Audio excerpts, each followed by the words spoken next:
لبيك اللهم لبيك لبيك لا شريك لك. ئەو کە قسەی کردم گوتم بۆ خوای کە دەیپەرستم ئەگەر مەکە لە دەست یابانیەکان بایە، شێوی عەرەفە لە دەست یابانیەکان بایە، ساڵانە 20 میلیۆن کەس حەجیان دەکرد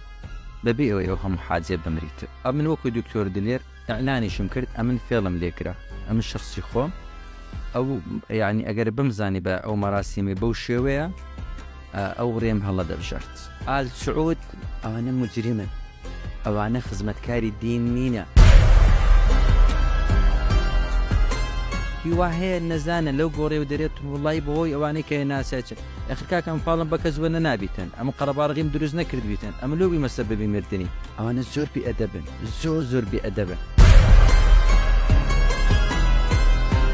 دوای یەکەم جاریش نییە بە هەزاران کەس لە حەجی دەمریتن، دێن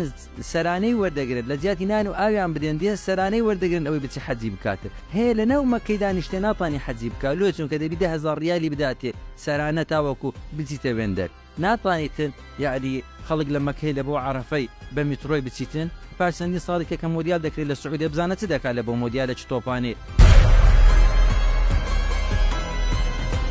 مەکە و مەدینە وەکو قودس داگیر کرایە لە دەست کۆمەڵە کەسانی خائینی مجریمی بە ناو موسڵمان. ئەو کاتت باش، سەرەتا حەجت پیرۆز. زۆر بەخێر بێت. زۆر سپاس. فای گەورە حەج لە هەموو قبوڵ بکە ئەوانەی کە چینە ماڵی فای گەورە. زۆر سپاس. دکتۆر جان ئەم ساڵ تۆ حەجت کرد، باشە؟ ئینشەڵڵا وەکوش بچین بە حەجت پیرۆز بی ئینشەڵڵا. وەکو ئەوەی بۆیە ئەو چەند قسەیەکت کرد سەبارەت بەو حەجەی ئەم ساڵ کە ژمارەیەک حاجی زۆر لەوێ گیانە دەستدا. وجد ئەگەر بەهات بە و حەچین لە یابان بە 20 میلیۆن کەس لێوێتەوە بێرەوەی ببری، باشە؟ ئەمە چۆن بوو ئەم قسەی کات ئەمێکی زۆری لێکەوتەوە لای هاوڵاتیان ئەو کەسانێکە جوان لە بسێ و باسێکی قسەکەمەوە. بەڵێ. بسم الله الرحمن الرحیم. لە سەرەتادا دوعای خێر دەکەم کەوا خوای گەورە حەج بە نسیب هەموو موسڵمانان بکاتن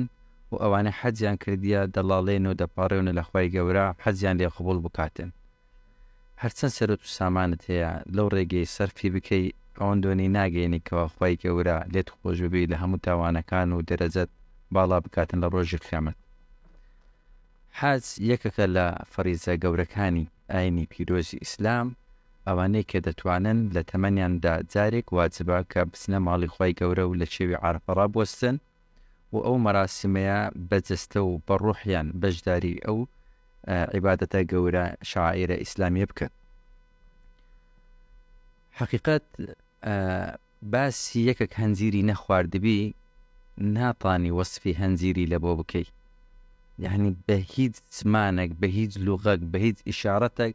ناتوانی ئەو لەزەتەی هەنجیری پێ برێ، ئیلا دەبی ئەو شەخصە بەخۆی هەنجیرەکەی بخوا تاوەکو تامی بکات. حەجیش لەزەتێکی هەیە، لەزەتێکی ڕوحی هەیە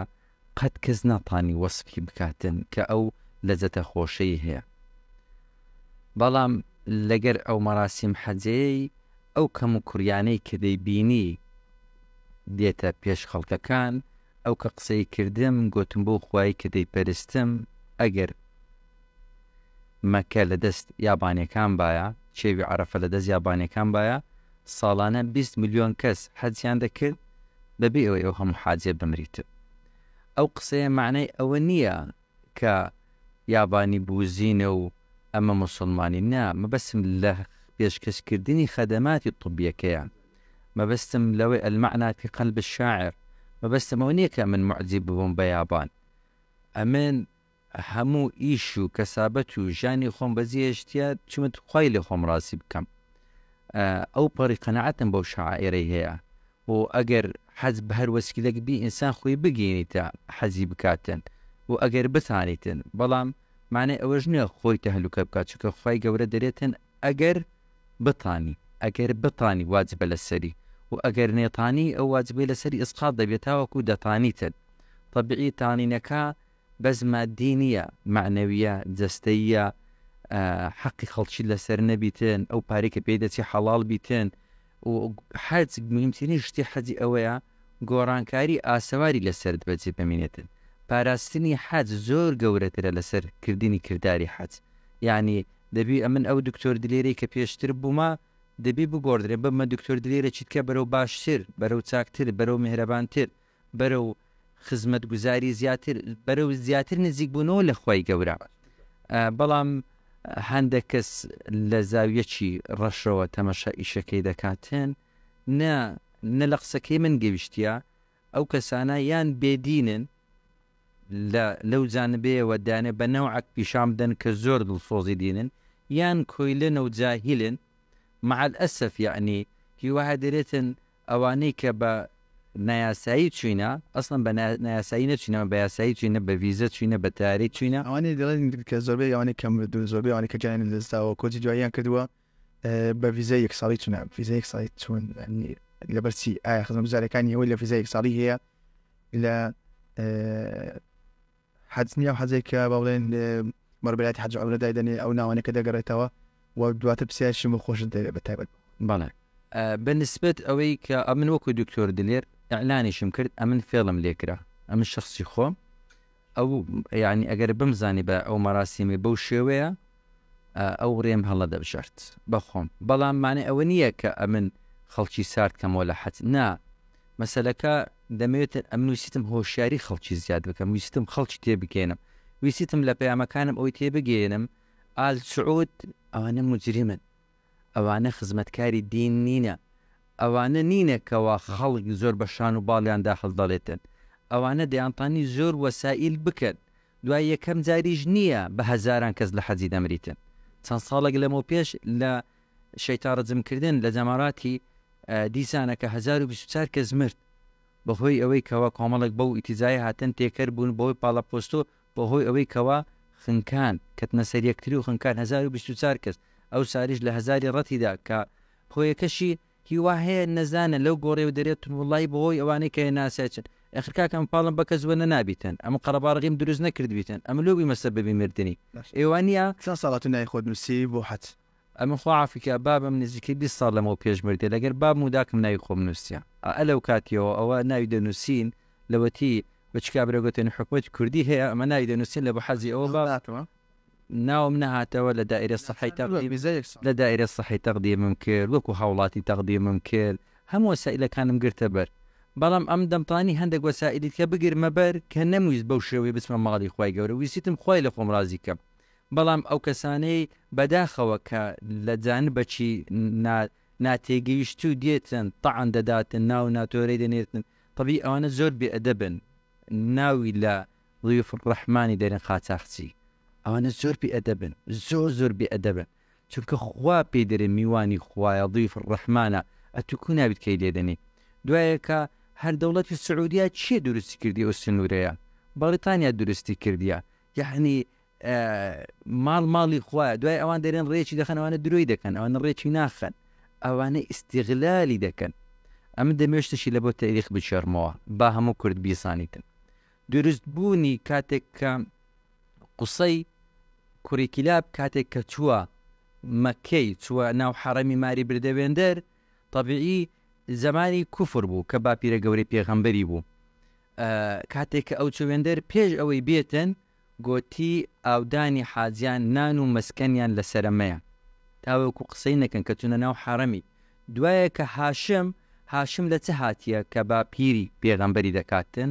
لە ئەوەی کەوا خوای گەورە تەمەشاکە باسی ئەوەی دەکات لە ئیلافی قوڕیش ئیلافی مرحلەتە شیتائی وەصەیف لەبێن دەر ئەوانە تووشی ئەزیەتی زۆر بوون قوڕیش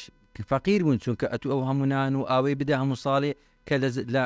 فەریزەی حەج پێش ئیسلامەتیش لە سەریان بوو چکە گوتیان ئەمە چینە منطقەی حەرەم ساکن بوون لەوێندە کاتێک کە هاشم هات ئەوە بوو کە تیجارەتی یەمەن و شامی دروست کرد کە خوای گەورە کردی ئامن کە ڕئیسقافلەکان لە قوڕیش با ئامن دەبوون و ڕزقی ناردت کە لە زۆر بە جوانی باز دەکات لە پاشیش باسی سوورەتی ماعون دەکات ئەو سەبەبانە بە جوانی لێک بدەین تێدەگەین لەسەر ئال سعود واجبە ئاودان ناندانیان چونکە ئەوانە لەوێن دەرن واجبە لە سەریان تێدەگەی لە زمانی پێش پێغەمبەریشەوە کە قوڕیش لە سەریەوە بەڵام ئەوان ئێستا کە دێن ڕاوەدونان دەکەن دێن سەرانەی وەردەگرن لە جیاتی نان و ئاویان بدێن دێن سەرانەی وەردەگرن ئەوەی بچی حەجی بکاتن یعنی 100 پلا فەرقی هەیە نەک ئاودان و سقای دەکەن سەرانەی وەردەگرن زەڵیبەی وەردەگرن لا حەجە بلا تەسریح درۆیەکی خیانەتێکی گەورەیە بەرامبەر حەجی مقدس دەکرێتن سەرانەی وەردەگرن هەیە لە ناو مەکەی دانیشتێ ناتوانانی حەجی بکە لۆ چونکە دەبی 10,000 ریالی بداتێ سەرانە تاوەکو بچیتە وێندەر. دکتۆر جان دەبێت پرسیاری ئەوە بکەم لە کۆتایی قسەکاندا دەمەوە بازڵێ بکەین کە ئایا تۆ ئەو قسانی کە بەرامبەرت دەکرێت دوای ئەوەی کە ئەو قسەیەت کردووە کاردانەوەی زۆر لە تۆ ڕەگەمەڵاتەکان بخۆی دەبێت دوای خۆی دەهێنا چیت هەیە بۆ ئەو کەسانە؟ ئەمن شخصی خۆمگردنی معاملە خەڵکی ئازا دەکەم چونکە ئەمن نەتاقەتی ئەوم هەیە شەڕیان لەگەر بکەم نەمەجای وەشم هەیە جابیان بدەمەوە بەڵام ئەوانە دوو جۆرن یان کۆیلەنە بیان بێدینن یان کۆیلەنیان بێدینن چونکە ئەمن غەدرم لە کەس نەکردیە 1000 ناوێن لە من نایە لە ژیانمدا دینارێک کەسم نەخواردیە غەدرم لە کەس نەکردیە ماری کەسم نەخواردیە مەشروعەکی جوان گۆڵ لە هەولێرێکە درستم کردیە بە یارمەتی مەجموعە دکتۆر مەجموعە سێخوازی ئەو خستەخانەیە 140 وەقفە لە بە نەخۆشی هەژار ئیلا یەوم القیامە ڕۆژ بە ڕۆژ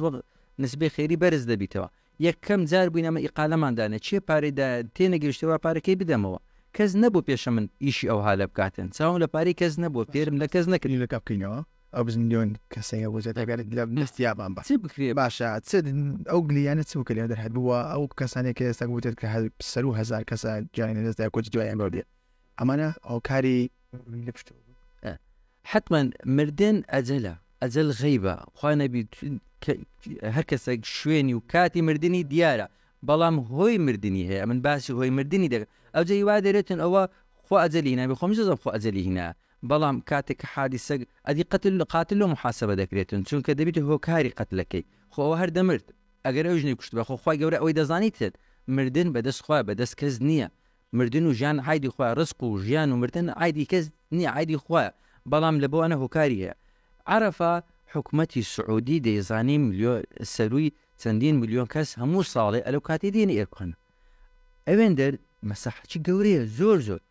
دەیتانی بیکاتە بینایەکی دە تابق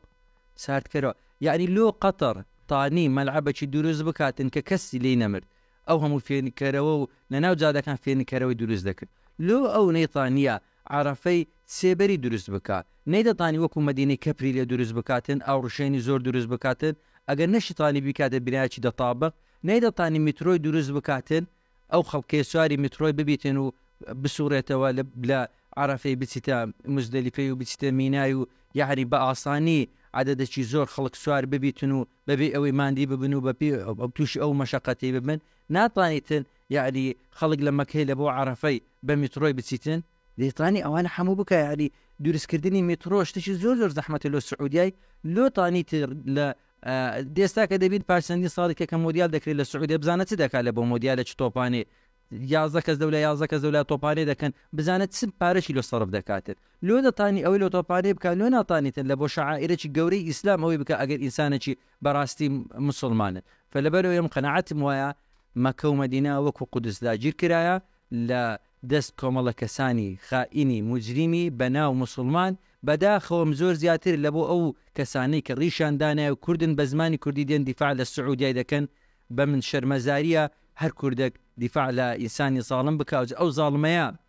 کوردبی یاوە خود عەرەبی یاخود فارسبی زاڵم هەر زاڵمە و خوای گەورە ڕقی لە زوڵمە و خوای گەورە لە چینی هەژارانی خۆش دەوێتن خوای گەورە چینی مەزلومانی خۆش دەوێت مهمە لە ژیانماندا بمرین زاڵم نەبین با مەزلوم بین ئەوانی کە قسەشار پێگوتیمە لە ڕای خۆی گردنیان ئازا دەکەم بەڵام هەتا دنیایە کۆیلە و بێدین هەر دەڕشێنەوە لەسەر کەسانێک کە هیچ زەرەرم لێ نەدایە ڕێیەکی خۆم گوت یا دەتانیتن ئەسکوت دەتانی وسکت ببیتن دۆ دی قسەم پێ دەرێتن یعنی ئەمە قەنەعەتم ئەو هالەیە قەنەعەتەکەم غەڵەتە ئێلۆ دێ هجوم دەکاتە سەری لۆ پێم دەرێت و لۆ دێدێت فێری دەکەی ئەتوو بێ سەبەبی کاکە ئەمە پارم بە کەسە چوەنە نابیتن لۆ سەبەبی مردنیمە ئێوانە ئێخرم پار بێ کەسی وەنە نابیتن نەکەیتە بندەست و پێم لۆ سەبەبی مردنیمە ئێوەیان نا دوایە کە ئەم نەگویتە کەس بچی حەزی بکاتن یعنی ئەمن نا تیجار نا ئیشی حملەداری سعودی بوویمە نەخەڵکم بردیتە سعودی وەکو ئەو خەڵکی ئەم نەکەک بەلانەکە فێرم لێکرایە یەک بەلوانێکە فێرم لێکرایە ئەمن دەنا فێرم لێکرایە ئیشەکە ئەو هاالێ ئەو هاالێ یعنی ئەمن حقیقەتەکانم ڕوون کردیتەوە بەوازی سەرشانی خۆش بەڵام پێتان دەرێم مەراسیمی حەج لەززەتەکی هەیە هەتاوەکو بە خۆت نەیکەی ئەو لەزەتەی ناچێژی دوعا دەکەم دەپاڕێم و لە خوای گەورە ئەوەی حەجی نەکردی حەجی بە نەسیب بیتن ئەوەی کەوا حەجی کردی خوای گەورە لێ قبوڵ بکاتن و گەردەنی هەموانش ئازاد بیتن